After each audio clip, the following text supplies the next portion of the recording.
Welcome to the Word for the Week, brought to you by Living Hope Christian Fellowship. We publish new content every week, so subscribe to our channel and tap the bell icon for notifications of new videos. This week, Debbie's going to be speaking about the God who sees. Hi everyone. The other day, I was having a Zoom call with my sister. Our conversations are usually fairly wide-ranging. And in the course of this one, she said, "The Bible is full of misogyny, from beginning to end." In case the word misogyny is not familiar to you, the dictionary definition is dislike of, contempt for, or ingrained prejudice against women. And then my sister went on to say, except for, as far as I can see, Jesus. I couldn't deny that there was truth in what she said. There's misogyny in all ancient literature and in much that has been written right up to the present day. But I pointed out to my sister that what's extraordinary about the Bible is not that there are a lot of things said about and done to women which are pretty vile.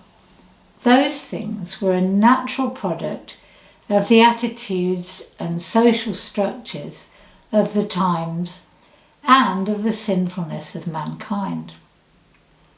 What is extraordinary is the figure of Jesus Christ, towering above his contemporaries, so unique in his encounters with everyone, but perhaps most especially with women.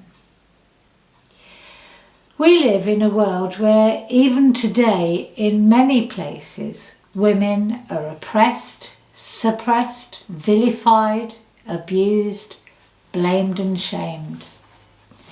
We've only got to look at what's happening in Afghanistan, where already the access of women and girls to education and work has been severely curtailed.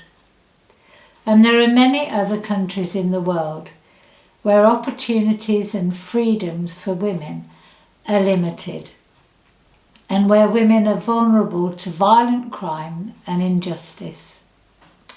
Right here in the UK this week, the news has been full of the tragic story of the murder of a young woman by a serving police officer who used his authority to harm and destroy rather than to protect. And how many women live in fear of violence and abuse in their own homes? All around the world, women feel that they're virtually invisible. No one sees their struggles or cares about their pain. Recently, I've been reading Genesis, and one story which particularly caught my attention was that of the slave woman Hagar. As both a slave and a woman, Hagar was at the very bottom of the social pile, completely at the mercy of those to whom she literally belonged. So, as a woman with no rights, Hagar is given to Abraham in order that she might conceive a child on behalf of Abraham's barren wife Sarah. Can you imagine what that was like? Then, when Hagar becomes pregnant, the rivalry between Hagar and her childless mistress leads Sarah to mistreat her, and Hagar runs away. But God is watching, and he intervenes, sending an angel to her in the desert to reassure Hagar that things will be okay and to direct her to return to her master. Genesis 16:13 tells us that Hagar gave this name to the Lord who spoke to her: "You are the God who sees me." For she said, "I have now seen the one who sees me." Here's this frightened, helpless, friendless woman alone in the desert, not knowing where to go, and she finds that a God who she barely knows cares so much about her that he pursues her into the wilderness. Out of all the human beings on the planet, this God has watched over her. From then on, her name for this newly discovered compassionate God is the God who sees me. Fast forward a couple of thousand years and we come to Jesus, the Word made flesh, the physical manifestation of the God of love. Jesus is the embodiment of the God who sees me. And in all his encounters with man or woman, Jew or Gentile, rich or poor, his seeing, his really seeing right into the heart of that person is evident. It's this quality which makes his interactions with women so extraordinary. In a society where women counted for little, Jesus accords them individuality, dignity and worth. I could illustrate this from any of the stories of his conversations with women, but I'll choose just one from Luke 7:11-15.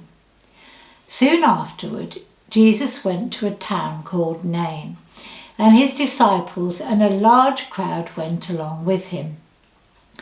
As he approached the town gate, a dead person was being carried out, the only son of his mother, and she was a widow. And a large crowd from the town was with her. When the Lord saw her, his heart went out to her, and he said, "Don't cry." Then he went up and touched the bier they were carrying him on, and the bearers stood still. He said, "Young man, I say to you, get up." The dead man sat up and began to talk, and Jesus gave him back to his mother. Jesus is approaching a town surrounded by his disciples and a large crowd. A funeral procession emerges from the town gates, a dead son and a grieving mother. Many people may have been looking at the dead young man on the bier. What a shame, a young man cut off in his prime, all that potential gone to waste. But Jesus isn't looking at the bier. We are told, when the Lord saw her, the grieving mother, already a widow, having lost all she loved and probably left with no means of support, Jesus saw her, really saw her. In that moment, the disciples, the crowd, the mourners, all faded into insignificance. He only saw just that one woman. And Luke tells us his heart went out to her and he said, "Don't cry. Don't cry." No fancy words, no deep wisdom, just the genuine compassion of one human being for another. Then he leaves her side, goes to the bier and raises the young man from the dead. And then, after having performed one of his most amazing miracles, with the crowds around him all astounded at what he's just done, even then, Jesus does not forget her. Luke says, Jesus gave him, the newly raised young man, back to his mother. Isn't that wonderful? Jesus is the same God whom Hagar encountered in the wilderness, the God who sees me. He saw Hagar in the desert, and he sees this woman grieving for her son. He sees us all in our need and our pain, male and female, great and small. But today I want to particularly focus on women. Women so often feel invisible, but he sees us all. The young Afghan woman terrified about what the future might hold, the kidnapped teenager living in a forced marriage in the Nigerian jungle, the Colombian mother struggling to keep her sons away from the drug cartels, the single mother forced to go to the food bank to provide her family with a meal, the woman who hides her stash of savings in the toilet cistern, the only safe place to keep it from her abusive partner, the young girl who hates what she sees in the mirror, the businesswoman struggling to be taken seriously in a world of men. Jesus sees them all, and he sees you. Just pause for a moment and take that right in, not here, but here. Whoever you are, man or woman, whatever your circumstances, however good or bad you feel, he sees you.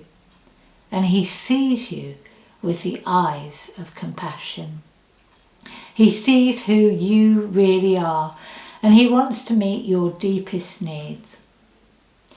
I'm so proud to belong to Jesus, the most compassionate man who ever lived, the most patient, the most wise, free from bigotry, free from pride of position, free from preconceptions, free from fear. And I'm so blessed that he calls me his child. Bless you all. Have a really special week, knowing that you are seen by Jesus.